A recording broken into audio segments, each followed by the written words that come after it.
প্রত্যেকেই আবহাওয়া বিশারদ হয়ে গেছে। সবাই টিভিতে দেখছি, মোবাইলে দেখছি, খবর শুনছি যে ঝড়টা কখন আসবে, আজকে আসবে না কালকে আসবে, আর ঝড়ের অপেক্ষায় আছে। এবং ঝড়ের ক্ষয়ক্ষতি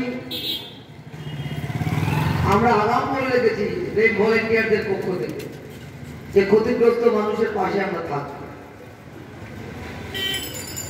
আবার আমরা আরেকটা ঝড়ের অপেক্ষা করছি, যে ঝড়টা 1 তারিখে ভোটের পরে 4 তারিখে ইভিএম এর সিল খোলার সঙ্গে সঙ্গে হবে। আমাদের পার্টি রাজ্য সম্পাদক মোহাম্মদ সেলিম বলছেন যে চমকে যাওয়ার মতন ফল হবে বাম কংগ্রেসে। রুমেলা ঝড় ক্ষয়ক্ষতি করবে, কিন্তু মোটামুটি যখন প্রচন্ড গরম হয় আর তারপর যখন একটু ঝড় হয়, সেই ঝড়ে আমরা শান্তি স্বস্তির নিঃশ্বাস ফেলি। মানুষ শান্তি চায় এই গরমের থেকে। আর 4 তারিখও যে ঝড়টা উঠবে বাম কংগ্রেসের নেতৃত্বে গোটা পশ্চিমবাংলা জুড়ে, সেই ঝড়ও আমার আপনার জীবনে স্বস্তি নিঃশ্বাস নিয়ে আসবে। আপনি চিন্তা করছেন রুমেলা হলে পরে কি হতে পারে? ঘর ভেঙে যেতে পারে, গাছ ভেঙে যেতে পারে, দেওয়াল উঠে যেতে পারে, ক্ষতি হতে পারে, টিনের চালটা থাকবে না, টালিগুলো উড়ে যেতে পারে, বৃষ্টিতে রাস্তাঘাট চলাচলের পক্ষে অযোগ্য হয়ে যেতে পারে, আরো অনেক কিছু। কিন্তু তৃণমূল কংগ্রেস ঝড়ের সময় এসব চিন্তা করছে।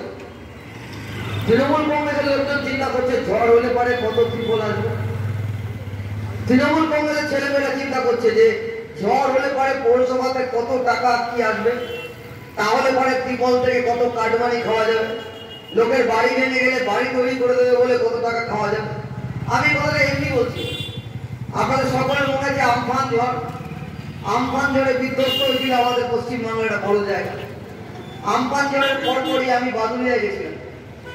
আমফান ঝড়ে বিধ্বস্ত মানুষের বাড়ি তৈরির টাকা সরকার দেবে বলেও পঞ্চায়েত থেকে ব্লক অফিস থেকে পাওয়া যাচ্ছে না। তখন আমি যাওয়ার পরে চায়ের দোকানে, ব্লক অফিসে ডেপুটেশন হচ্ছে, আমি চায়ের দোকানে চা খাচ্ছি, ওখানে তো আমাকে কেউ চেনে না। আমি যদি এখন এখানে একটা দোকানে বসে চা খাই, আমাকে তো কেউ চেনে না। নিজেদের মধ্যে দোকানের গল্প করছি, কার বাড়ি স্বাদ হয়ে গেছে, কার বাড়িতে কি ক্ষতি হয়েছে আমফানে। তারপর আমি বললাম কারা সাহায্য পেয়েছে। আমাকে দূরে একটা বাড়ি দেখালো, দোতলা বাড়ি, ভালো পাকা বাড়ি, সব ঠিকঠাক। বললো ওই বাড়িতে সাহায্য পেয়েছে। তারপর বললো আরেকটু দূরে প্রধানের শালীর বান্ধবীর ছেলে, তার আত্মীয়র বাড়িতে সাহায্য পেয়েছে।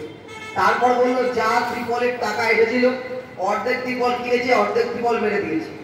যা মাটি দিয়ে নদীর ভাঙন ঠেকানোর জন্য যে মাটি ফেলার টাকা নেওয়া হয়েছিল তার অর্ধেক টাকা নিয়েছে, অর্ধেক টাকা খেয়ে ফেলেছে। আমি বসে বসে বললাম আসলে রামকৃষ্ণদেব বলেছিলেন টাকা মাটি, মাটি টাকা। আর আমাদের এখানকার তৃণমূলীরা ওইটা একটু অন্যরকম করে বলে দিয়েছে, এত মাটি এত টাকা। রামকৃষ্ণদেব বলেছিলেন টাকা মাটি, মাটি টাকা। আর আমাদের এখানে তৃণমূলীরা ধরে বলেছেন এত মাটি এত টাকা। এত মাটি হবে, যত মাটি ফেলবে, যত রাস্তাঘাট রিপেয়ার করবে, যত রাস্তায় পিচ ফেলবে, যত বাঁধ ভেঙে গেলে পরে বাঁধে মাটি দেবে, যত বালির বস্তা লাগবে রাস্তা ঠিক করতে গেলে, যত লোকের ঘরে চাপ রয়ে গেলে ত্রিপল লাগবে, যত লোককে ঘর বানানোর জন্য টাকা দিতে হবে, তা একটা বড় অংশ যাবে তৃণমূল কংগ্রেসের এই পাড়ায় ঘুরে বেড়ানো এই লোকজনের পকেটে। আর তার থেকে 75% টাকা চলে যাবে কালীঘাটে। কারণ কালীঘাটের যদি 75% টাকা না যায় তাহলে কেউ মোটামুটি করে কমে খেতে পারবে না। একটা রাজনৈতিক দল, সেই রাজনৈতিক দলে একজন ব্যক্তি এখন একটা ভাই করে জুড়েছে, তার সঙ্গে যুক্ত হয়েছে কিছু সমাজ বিরোধী, তার সঙ্গে যুক্ত হয়েছে কিছু পাড়ার মস্তান, কিছু লোক লুটে ফুটে খাওয়া, তারা মিলে একটা দল তৈরি করেছে। 2011 সালে নয়, 1998 সালে যখন তৃণমূল কংগ্রেস তৈরি হলো, তখন আমার আপনার পাড়ার সমাজ বিরোধীরা এরা রাত্রিবেলা বাড়ির ছাদে বসে ঠিক করেছিল যে আমাদের রাজনৈতিক দল লাগবে, আর সেই রাজনৈতিক দলটার নাম হচ্ছে তৃণমূল কংগ্রেস। বুদ্ধদেব ভট্টাচার্য বলেছিলেন যে সমস্ত মস্তান গুন্ডারা মিলে একটা দল তৈরি করেছে, সেই দলটার নাম হচ্ছে তৃণমূল কংগ্রেস। আপনি টাকার দাঁড়িয়ে ভাইপো বলছেন চাকরির কি দরকার আছে? তৃণমূল কংগ্রেস করলে তো চাকরি করতে হবে না। তৃণমূল কংগ্রেস করলে পরে নিউ ব্যারাকপুর থেকে ট্রেন ধরে আপনাকে শিয়ালদা যেতে হবে না। তৃণমূল কংগ্রেস করলে আপনাকে রাত থেকে আইটি সেক্টরে কাজ করতে হবে না। তৃণমূল কংগ্রেস করলে পরে আপনাকে দোকানে বসে কাজ করতে হবে না, বাজারে বাজার নীতি করতে হবে না। তৃণমূল কংগ্রেস করলে পরে আপনি এলাকায় লুটপাট করতে পারবেন। তৃণমূল কংগ্রেস করলে পরে আপনি এলাকায় দাদাগিরি করতে পারবেন। কার নতুন বাড়ি হচ্ছে তার থেকে টাকা নেবেন, কার ফ্ল্যাট হচ্ছে তার থেকে টাকা নেবেন। তৃণমূল কংগ্রেস করলে পরে পাড়ার ছেলেটা শিক্ষিত বেকার, তার কানে কানে গিয়ে বলবেন লক্ষ টাকা দাও, তার স্কুলে চাকরি হবে। আর তার স্কুলে চাকরি পাওয়ার পরে তার চাকরিটা কোর্টের রায়ে নাকচ হয়ে যাবে। তৃণমূল কংগ্রেস করলে পরে ওবিসি সার্টিফিকেট 2011 সালের পর থেকে আপনি যে ওবিসি সার্টিফিকেট গুলো নিয়ে ঘুরছেন, সব কটা ওবিসি সার্টিফিকেট কোর্টের রায়ে বাতিল হয়ে গেছে। ওবিসি সার্টিফিকেট দেওয়ার সময় তৃণমূল কংগ্রেস করলে পরে এলাকার তৃণমূলের দাদাদের, তৃণমূলের কাউন্সিলরকে, তৃণমূলের নেতাদেরকে টাকা দিতে হয়েছিল। যাকে খুশি ওবিসি সার্টিফিকেট করে দেওয়া হয়েছে। আজকে কোর্টের রায় বলছে যে এই ওবিসি সার্টিফিকেট দিয়ে চাকরি হবে না।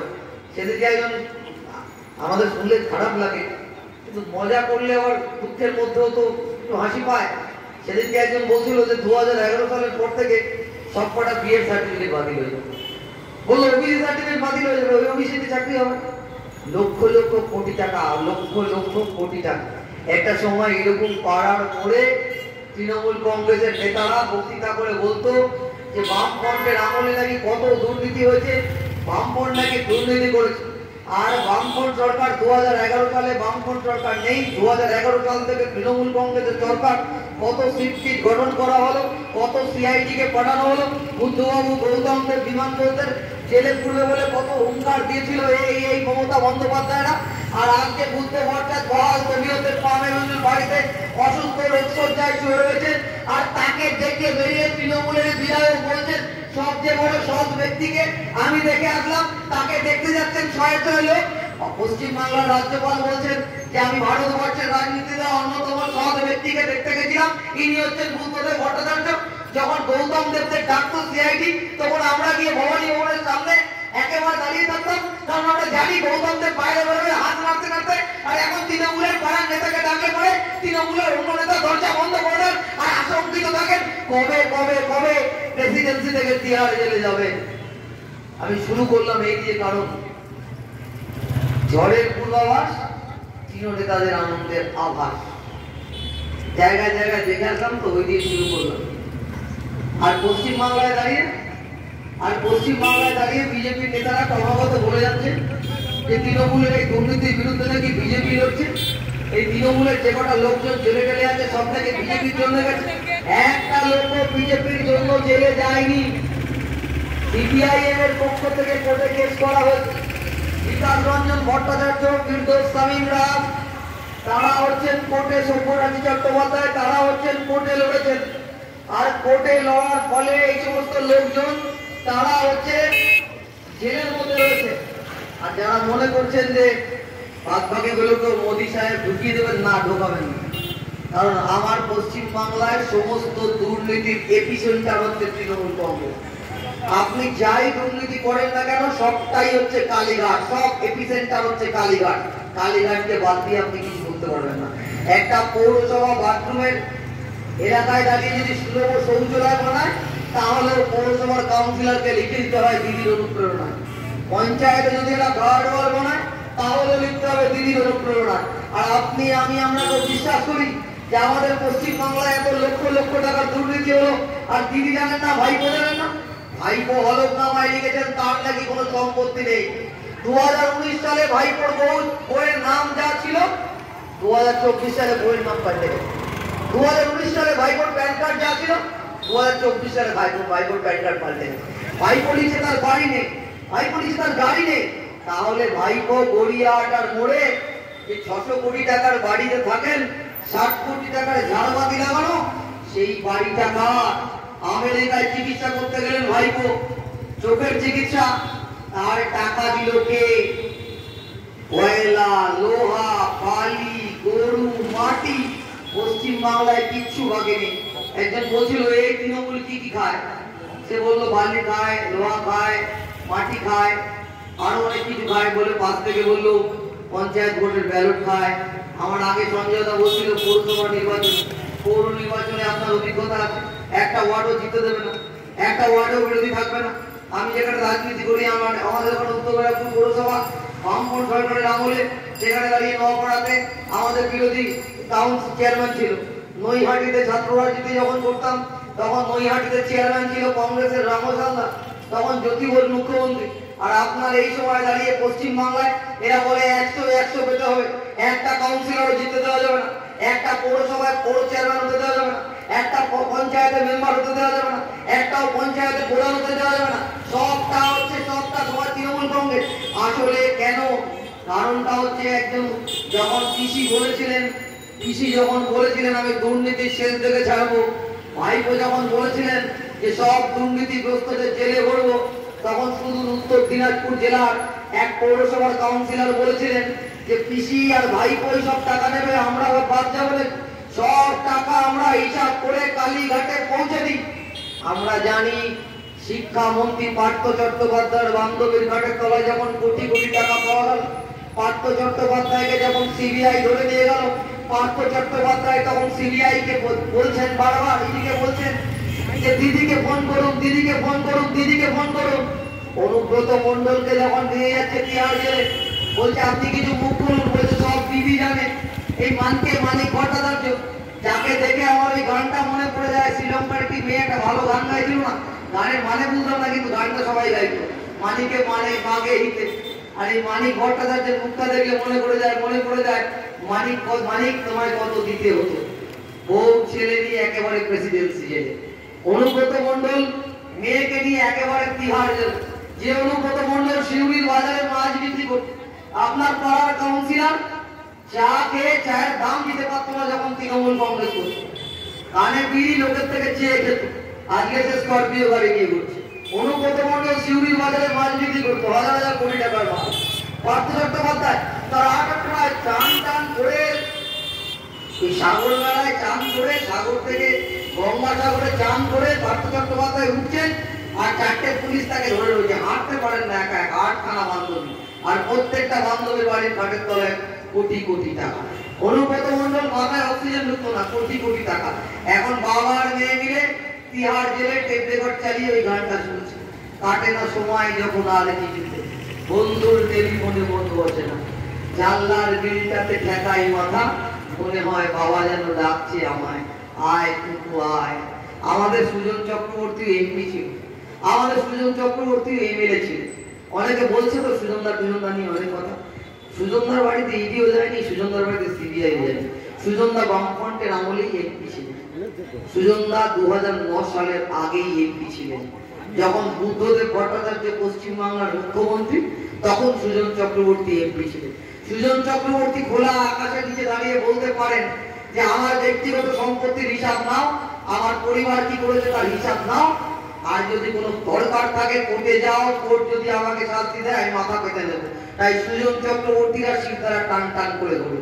আর আপনার এখানে এমপি 2009 সাল থেকে সৌগত রায়কে ভোট দিচ্ছেন কেউ, উনি জিতছেন। আমাদের স্যার ছাত্র জীবনে অনেক ডিবেট সৌগত রায় আসতেন, আমরা স্যার বলতাম। সেই সৌগত রায়কে আমরা দেখেছি এমপি হওয়ার পরে টাকা নিচ্ছেন, টাকা নেওয়ার পরে থ্যাংক ইউ বলছেন। আমার সুজন চক্রবর্তী এখনো এমপি হননি, দমদমের জন্য মাস্টার প্ল্যান ভেবে ফেলেছেন, 7টা বিধানসভার জন্য আলাদা 7টা প্ল্যান। এই যে অসম্ভব গরম, এই যে মাটি ফেটে চলছে, সুজন চক্রবর্তী শিরদাঁড়া টান করে বলতে পেরেছেন যে যদি তিনি এমপি হতে পারেন একটা পুকুরে বোঝাতে দেবেন না, গাছ কাটতে দেবেন না, বলেছেন জলা জমি ভরতে দেবেন না, বলেছেন বেআইনিভাবে কারখানার জমি বিক্রি করা চলবে না, বলেছেন দমদমে আন্ডারপাস করে করার কথা। এক একটা জায়গার জন্য এক একটা মাস্টার প্ল্যান। তিনি এখনো এমপি হননি, আর 3বার এমপি হয়ে গেলেন আমাদের স্যার সৌগত রায়। তিনি এখনো মাস্টার প্ল্যান করবে না হরি বলে নাচ করবে, মাস্টার প্ল্যান করবে না সমুদ্রে গিয়ে সুইমিং পুলের জলে চান করবে। আর যারা বলছে বিজেপি এদের শাস্তি দেবে, সৌগত রায় যদি বিজেপি শাস্তি দিত সৌগত বাবু এমপি থাকতে পারতেন। 2016 সালের বিধানসভা নির্বাচনের আগে নারদ ভিডিও বেরিয়েছিল, যে ভিডিওতে গেঞ্জি দিয়ে টাকা পরে আমরা ববি হাকিমকে টাকা নিতে দেখেছি, যে ভিডিওতে সৌগত রায় টাকা নিয়ে থ্যাংক ইউ বলেছেন। আমাদের মনে আছে 2016 বিধানসভা নির্বাচনের আগে মাননীয় মুখ্যমন্ত্রী বলে বেড়াতেন যে আমি যদি আগে জানতাম এদের প্রার্থী করতাম না, বলতেন আমাকে সুযোগ দিন, আমি এদের আর কিছু করবো না। আর আমরা দেখলাম 2016 বিধানসভা ভোটের বৈতরণী পার হলো, এবার মুখ্যমন্ত্রী হলেন, আবার এই চোরগুলো মন্ত্রী হলো। আবার 2019 সালে যদি উনি প্রকৃত সততার প্রতীক হতেন, যদি সততার সঙ্গে দল পরিচালনা করতে চাইতেন, তাহলে 2016 সালে উনি যে কথা দিয়েছিলেন যে এই চোরেদেরকে উনি আর ভোটে দাঁড় করাবেন না, তাহলে 2019 সালে উনি সৌগত রায়কে দাঁড় করাতেন না, 2024 সালে সৌগত রায়কে দাঁড় করাতেন না। আসলে একটা বড় বড় ব্যানার ছিল, মনে আছে 1998 সালে আপনার পড়ায় আমার পড়ায়, আমি তো আমার ভাইপোকে সাইকেলে করে স্কুলে নিয়ে যেতাম, সামনা করতে 30 মিনিট লাগতো। আমার ভাইপো সততা মমতা বলতে পারতো না, মমতা বন্দ্যোপাধ্যায় ছবিটা দেখে বলতো সততা, ওই পড়তে শিখেছিল, ছবির নিচে লেখা থাকতো সততার প্রতীক। আর দেখবেন একটাও সততার প্রতীক দেখতে পান না। জিজ্ঞাসা করলে, যদি জিজ্ঞাসা করেন সততার প্রতীক কি হলো, বললো একটা ছেলে আমাকে বলেছিল যে রুইয়ার রাস্তায়, রুইয়ার রাস্তাটা বড় সততার প্রতীক ছিল। 2014 সালে একটা বাচ্চা ছেলে ওই সততাটা কেটে দিয়ে সারদা রেখে দিয়েছিল, তারপর থেকে সততার প্রতীক দেখে। আমরা বামফ্রন্টের আমলে বুদ্ধদেব ভট্টাচার্য বলেছিলেন কৃষি আমাদের ভিত্তি, শিল্প আমাদের ভবিষ্যৎ। এই তো সব স্লোগান চুরি করে, জয় বাংলা বলুন, মামাটি মানুষ বলুন, সব চুরি করে, এই স্লোগান চুরি করতে অভ্যস্ত। বুদ্ধদেব ভট্টাচার্যের ওই স্লোগানটা চুরি করে দিয়েছে, কিন্তু কৃষি আমাদের ভিত্তি আর শিল্প আমাদের ভবিষ্যৎ বলে বলে বলেছিল চুরি আমাদের ভিত্তি আর ডাকাতি আমাদের ভবিষ্যৎ। কৃষি যদি ভিত্তি হয় ভাইপো ভবিষ্যৎ, আর চুরি যদি ভিত্তি হয় ডাকাতি হচ্ছে ভবিষ্যৎ। আমাদের ছেলেমেয়েরা, আমাদের ছাত্র জীবনে যখন স্লোগান দেয় 1 2 3 4, তৃণমূলের সবাই চোর, আমরা তখন পারব, আর তৃণমূলের সবাই চোর, তৃণমূলের সব নেতাগুলো চোর। যে মানুষ এখনো দিদির ছবি নিয়ে ঘাসফুলের ঝান্ডা বুকে রেখে বলছেন তৃণমূল কংগ্রেসকে ভালোবাসি, তিনি আবেগ থেকে বলছেন। কিন্তু তাকে একটা কথা বলবো, এই মমতা বন্দ্যোপাধ্যায় যখন মদন মিত্রকে জেলে নিয়ে গেল, তখন বুকে বুকে ব্যানার লাগালো আমরা সবাই চোর বলে। আমার চেনা একটা ছেলে, বাচ্চা ছেলে স্কুলে পড়ে, সে পরের দিন থেকে স্কুলে যায় না। আমি তাকে জিজ্ঞাসা করেছিলাম কেন যাও না, বলছে আমার বাবা মা এরা চোর না, কিন্তু এরা মিছিলে ছিল, আমরা সবাই চোর লেখা মিছিলে।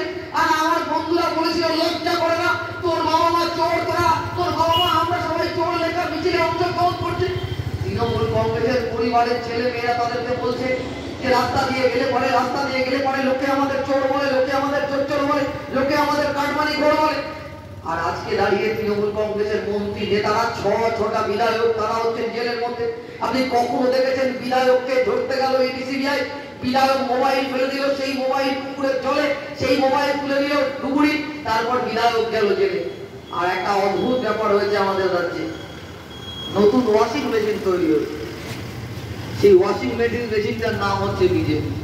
পশ্চিম বাংলায় যে চাকরি নিয়ে দুর্নীতি হয়েছে শিক্ষা দপ্তরে, পশ্চিম বাংলায় বিভিন্ন পৌরসভার ক্ষেত্রে যে চাকরি নিয়ে দুর্নীতি হয়েছে, তার যদি 1 নম্বর ভাগিদার মমতা বন্দ্যোপাধ্যায়, তার ভাইপো হয়ে থাকে, 2 নম্বর ভাগিদার হচ্ছে শুভেন্দু অধিকারী আর তার পরিবার। অদ্ভুত ভাবে যেদিন থেকে শুভেন্দু অধিকারী বিজেপির সম্পদ, সেদিন থেকে তিনি ধোয়া তুলসী পাতা হয়ে গেলেন, সেদিন থেকে তিনি ধোয়া তুলসী পাতা হয়ে গেলেন। আসলে এই বিজেপি তৃণমূলের সঙ্গে লড়াই করবে না। দিল্লিতে যখন বিল পাস হয় বিজেপি সরকারের সময়, বিমা বেসরকারি করো, রেল বেসরকারি করো, তখন দাঁড়িয়ে তৃণমূলের সাংসদ এই সৌগত রায়কে জিজ্ঞাসা করা হচ্ছে যে রেল তো বেচছে, ব্যাংক তো বেচে দিচ্ছে, সংসদে বিল হচ্ছে শ্রমকোড, এই শ্রমকোডের নামে শ্রমিকের অধিকার কেড়ে নেওয়া হচ্ছে। সৌগত বাবু আপনি যান। সৌগত বাবু বলছে আমাকে দিদি বলেছে ধর্মতলায় বলছে লুডো খেলতে, বলে লুডো খেলছে। যখন এনআরসি সিএর নামে উদ্বাস্তু ছিন্নমূল মানুষ, যখন পশ্চিম বাংলার মানুষের, গোটা দেশের মানুষের নাগরিকত্বকে চ্যালেঞ্জ করে দেয় নরেন্দ্র মোদীরা, তখন নুসরাত জাহান সংসদে না গিয়ে মেকআপ বক্স নিয়ে মেকআপ রুমে বসে টিকটকে ভিডিও করেন। যখন দাঁড়িয়ে দেশের সংসদ উত্তাল হয় শ্রমকোডের বিরুদ্ধে, কৃষি আইনের বিরুদ্ধে, যখন বিদ্যুতের কালা আইন প্রণয়ন করার জন্য মোদী সরকার সিদ্ধান্ত গ্রহণ করে, আপনার আমার বিদ্যুৎ পরিষেবা পাওয়ার অধিকার কেড়ে নেওয়ার জন্য বিদ্যুৎ পরিষেবাকে বেসরকারীকরণ করার উদ্যোগ গ্রহণ করে, তখন মিমি চক্রবর্তীরা দেবরাজ শুটিং করে, প্রসূন ব্যানার্জি খেলার মাঠে থাকে, আর সৌগত রায়রা এই ধর্মতলায় বসে থাকে। তিনি জানেন এরা যদি সংসদে যায়, বামপন্থীরা যদি সংসদে যায়, তাহলে এগুলো নিয়ে আওয়াজ তুলবে।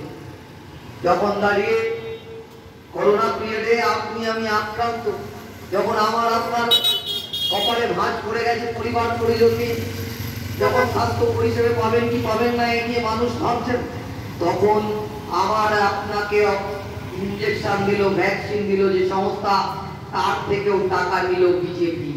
ইলেকট্রাল বন্ডের কালো টাকায় নির্বাচন করছে বিজেপি। আবার আমি সিএসসি এলাকায় থাকি, যখন আমার বিদ্যুতের বিলটা 4 গুণ বেড়ে যায়, আমি বুঝতে পারি যে ইলেকট্রাল বন্ডে মমতা বন্দ্যোপাধ্যায়ের তৃণমূল হচ্ছে ইলেকট্রাল বন্ডের দ্বিতীয় একেবারে, এবং তাকে টাকা দিচ্ছে সিএসসি। আপনার জীবনদায়ী ওষুধ প্যারাসিটামল থেকে শুরু করে আপনার প্রেসারের ওষুধ 4 গুণ, 5 গুণ, 6 গুণ, 7 গুণ, 10 গুণ দাম বেড়েছে। আপনার এয়ারটেলের রিচার্জ দাম বেড়েছে, কারণ ইলেকট্রাল বন্ডে নরেন্দ্র মোদীর বিজেপিকে টাকা দিয়েছে। কেউ কেউ বলছে সিপিএম তো শূন্য, তোকে কেন টাকা দেবে? 2017 সালে যখন সীতারাম ইয়েচুরি রাজ্যসভায় বক্তৃতা করছেন ইলেকট্রাল বন্ড নিয়ে, তখন সিপিআইএম শূন্য ছিল না। সীতারাম ইয়েচুরি যখন ইলেকট্রাল বন্ড নিয়ে বলছেন, তখন রাজ্যসভায় অনেকেই সীতারামের কথা শুনছিলেন না। 25 কোটি টাকা যখন রতন টাটা পাঠিয়ে দিচ্ছে একেজি ভবনে সিপিআইএম এর অফিসে, সিপিআইএম হচ্ছে সেই পার্টি যারা ওই টাকাটা প্রত্যাখ্যান করছেন। সিপিআইএম হচ্ছে সেই পার্টি যারা ইলেকট্রাল বন্ডের বিরুদ্ধে কোর্টে গিয়ে মামলা করেছেন। আর আমরা বলছি না, বর্তমান সরকারের অর্থমন্ত্রী নির্মলা সীতারামনের স্বামী পারকালা প্রভাকরণ সীতারামন তিনি বলছেন যে ইলেকট্রাল বন্ড হচ্ছে গোটা পৃথিবীর মধ্যে সর্ববৃহৎ দুর্নীতি, আর এই দুর্নীতির সঙ্গে জড়িত রয়েছে বিজেপি দলটা। ইলেকট্রাল বন্ডে দুর্নীতি করে শিক্ষা নিয়ে দুর্নীতি যারা করেছে তাদের শাস্তি দেওয়া যায় না। আমার আপনাকে চাকরি দেবে বলে লক্ষ কোটি টাকা নিয়ে যারা ইলেকট্রাল বন্ডে দুর্নীতি করেছে তাদের শাস্তি দেওয়া যায় না। পশ্চিম বাংলায় যদি মনে করেন কেউ যে তৃণমূলকে দিয়ে বিজেপিকে দেখাবেন, বিজেপিকে দিয়ে তৃণমূল দেখাবেন, তাহলে আপনাকে প্রশ্ন করবো 2014 থেকে 2024 সাল আপনাকে বলেছিল আচ্ছা দিন আসছে, ভালো দিন আসছে, আর এখন দেশের মানুষ বলছে সবচেয়ে বুড়া দিন। আপনি আচ্ছা দিন মানে কি বলেন? আচ্ছা দিন মানে বোঝেন দোকানে জিনিসের দাম কম। আচ্ছা দিন মানে কি বোঝেন? যে আপনার ঘর গৃহস্থালী এটা যেন ভালো থাকে। আপনি 2014 থেকে 2024 কি দেখলেন? 2014 সালে নির্বাচনের আগে 412 টাকার গ্যাস 440 টাকা হয়েছিল বলে নরেন্দ্র মোদী, অমিত শাহ সিটি ইউনিয়নের রাস্তায় বসে পড়েছিলেন। আর এখন রান্নার গ্যাস ঘরের 30 হয়ে গেছে।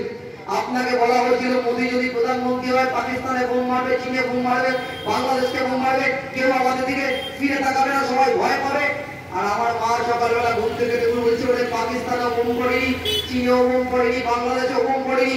বোম তো পড়লো মোদী আসার পর আমার রান্নাঘরে 450 টাকার গ্যাস হয়ে গেল 1250 টাকা, 25 টাকার কেরোসিন তেল হয়ে গেল 110 টাকা। বাজারে গেলেন কাঁচা লঙ্কা কিনতে গেলে কেড়ে আমার ছেঁকা লাগলো, পেঁয়াজ কিনলেন কি দামের ছাদেই আপনার চোখ দিয়ে জল পড়ছে, আদা আপনার হাতের বাইরে। ওই যে বলেছিল না, না খাওয়া না খানে নেই তুমা।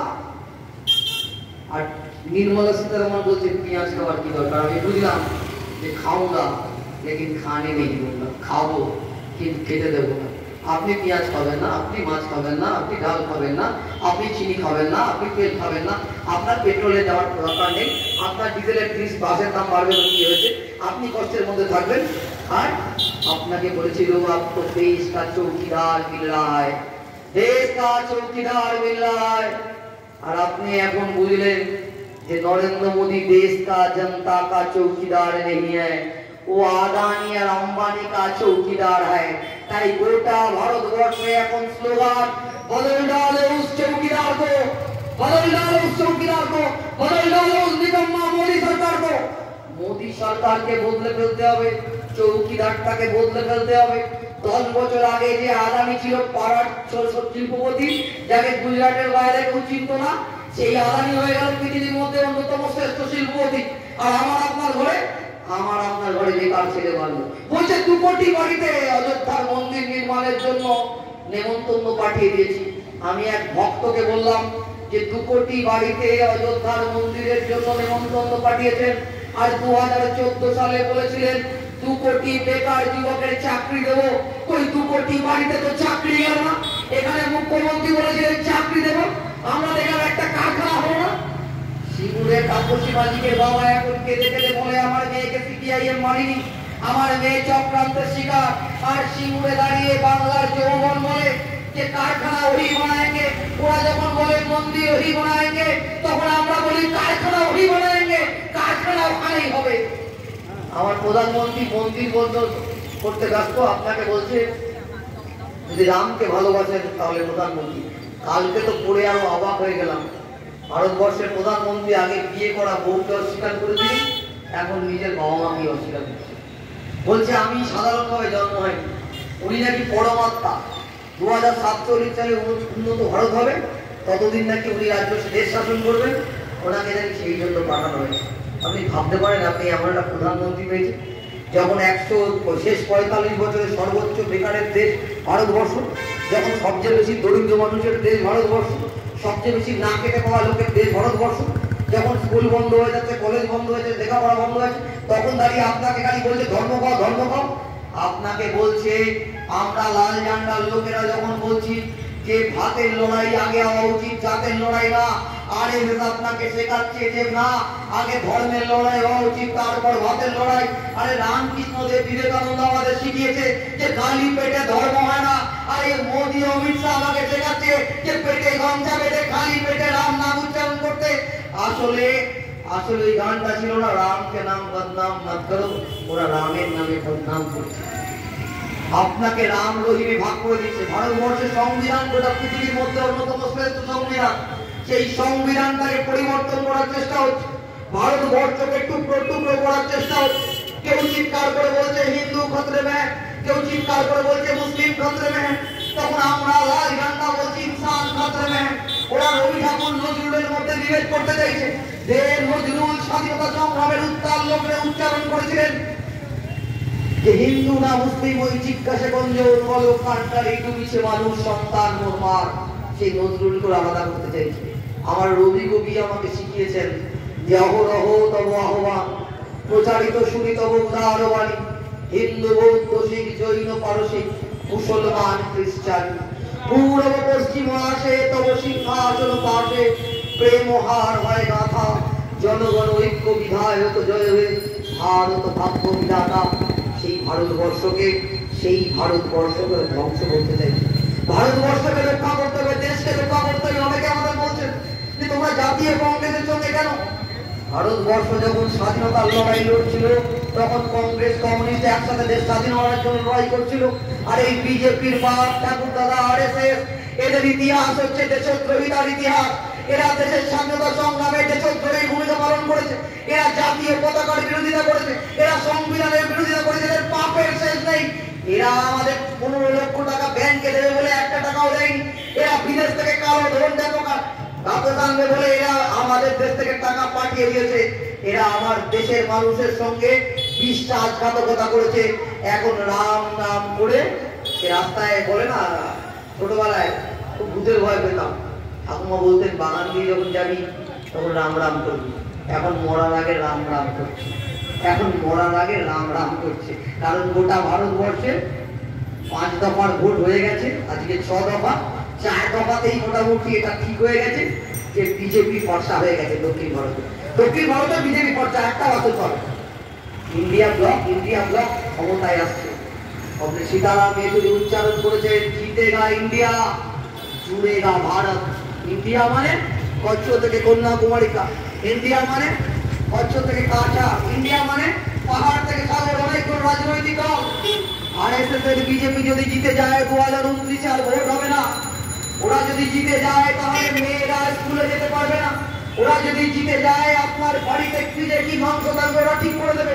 ওরা যদি জিতে যায় আপনি কাকে ভালোবাসবেন, কাকে বিয়ে করবেন ওরা ঠিক করে দেবে। ওরা যদি জিতে যায় তাহলে দেশ পিছন দিকে যাবে, আর আমরা সামনের দিকে যেতে চাই। কবি বলেছেন আমরা চলি সমুখ পানে, কে আমাদের রুখবে? আমাদের সামনের দিকে এগিয়ে যেতে হবে। আর সামনের দিকে এগিয়ে যেতে হলে বামপন্থীদের ভরসা করতে হবে। কংগ্রেস সুজন চক্রবর্তীদের মতো মানুষকে সংসদে পাঠাতে হবে। সংসদটা রাম রাম করার জায়গা না, সংসদটা আল্লাহ করার জায়গা না। এক সাংসদ এই পাশের বারাসতের সাংসদ সংসদে ঢুকছেন জয় মা কালী, জয় মা কালী, জয় মা কালী বলতে বলতে। সংসদটা জয় মা কালী বলবার জায়গা নয়। সংসদটা আপনার রুটি রুজি জীবন জীবিকার কথা বলবা, সংসদটা আপনার বেঁচে থাকার কথা বলবা, সংসদটা শ্রমিকের 26,000 টাকা মজুরির দাবিকে তোলবার লড়াই। সংসদটা অসংগঠিত ক্ষেত্রে শ্রমিকের সামাজিক সুরক্ষার দাবিকে জোরদার করবার লড়াইয়ের মঞ্চ। সংসদটা হচ্ছে ইপিএফ এর 10,000 টাকা পেনশনের দাবিকে লড়াই করবার মঞ্চ। সংসদটা হচ্ছে কৃষকের কৃষি ঋণ মকুব করার লড়াইয়ের মঞ্চ। আজকে পশ্চিমবাংলার কৃষক মারা যায়, ভারতবর্ষের কৃষক মারা যায়। এই মমতা বন্দ্যোপাধ্যায় তার দুর্নীতিগ্রস্ত ভাইপোরা বিজেপির সঙ্গে লড়াই করতে পারবে না। এরা চোরে চোরে মাস্তুতো ভাই, এরা সব ইন্টারেস্ট করে একসঙ্গে থাকবে। কারণ কারণ আপনি যাত্রা দেখতে, পুতুল খেল নাচ দেখতে গেছেন, ছোটবেলায় যখন পুতুল নাচ দেখতে যেতাম, পুতুলগুলো নাচতো, বুঝতে পারতাম না কি করে নাচে। ঠাকুমা একবার হাত ধরে নিয়ে গিয়ে দেখিয়েছিল, এর পেছনে সুতো আছে, সুতো দিয়ে নাচে। আমার এখানে দিদি নাচে, আসলে সুতোটা দাদার হাতে। কিছু হলেই বলে ভাইপো ভাইপো। পাঠা বলি এখনো হয়নি, কারণ পুজোর সপ্তমীতে চাল কুমড়ো বলি হয়ে গেছে, পার্থ বলি হয়ে গেছে, অষ্টমীতে কুমড়ো বলি, অনুব্রত বলি হয়ে গেছে, কিন্তু কিছুতেই পাটাটা বলি হচ্ছে না। যদি সুজন চক্রবর্তীরা সংসদে যায়, এই তৃণমূলকে যদি বিজেপিকে হারাতে পারেন, এই দুর্নীতিদের তন্ত্রদের বিরুদ্ধে লড়াই জোরদার হবে এবং পাটাটাও যাবে, পাটাটাও যাবে। আর দশমীর দিন যখন ঢাকের আওয়াজ হয়, সকালবেলা শুনে আপনার মনে হয় ওই ঢাকটা যেন বলছে ঠাকুর থাকবে কতক্ষণ, ঠাকুর যাবে বিসর্জন। গোটা ভারতবর্ষে যে 6 দফার নির্বাচন হয়ে গেল, বলছে বিজেপি থাকবে কতক্ষণ, বিজেপি যাবে বিসর্জন।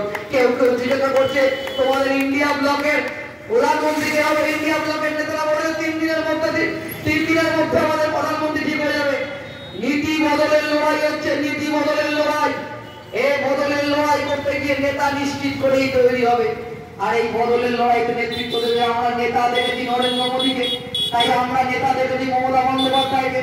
আর এই চোর চোর দেশ বিক্রির কালীঘরের নীতি বন্ধ হবে, রাজ্যে নতুন নীতি তৈরি হবে, দেশে নতুন নীতি তৈরি হবে। আর বামপন্থীরা তাদের ভূমিকা 2004 সালে অমিতাভ নন্দীকে জিতিয়েছিলেন, আমরা তড়িৎ তোপদারকে জিতিয়েছিলাম।